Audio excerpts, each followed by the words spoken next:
ulasan tentang permainan pada hari ini, di mana kalau tidak ada 4 pemain ini, di mana Indonesia mempunyai kelebihan.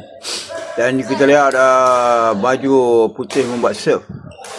Okey, serve-nya begitu biasa dan diangkat ke belakang dan di smash.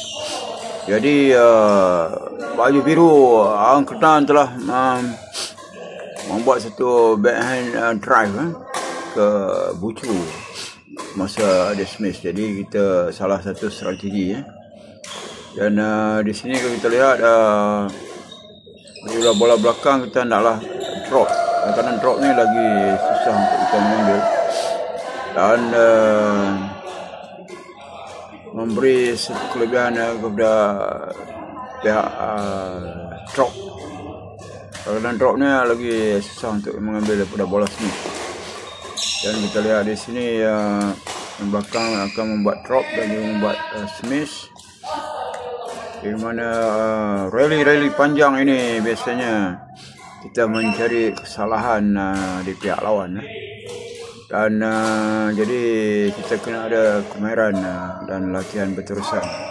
Anggap permainan ini adalah satu latihan yang berterusan.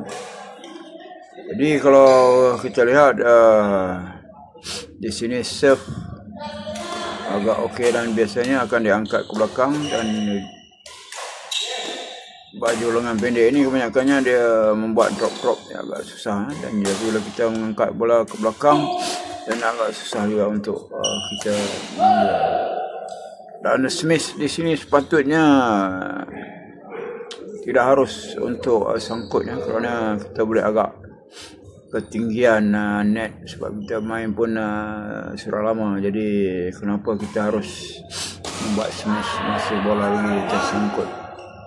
Jadi ini merupakan satu minor error yang harus dielakkan oleh pemain.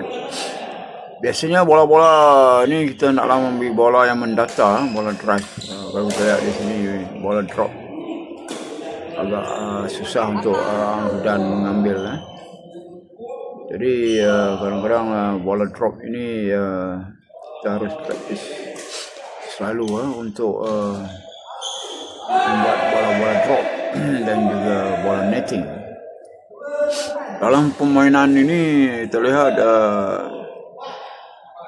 baju putih itu banyak juga membuat kesalahan-kesalahan.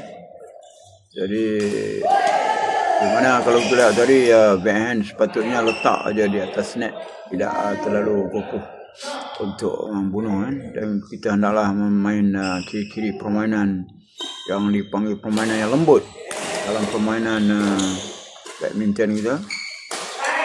Dan kalau kita lihat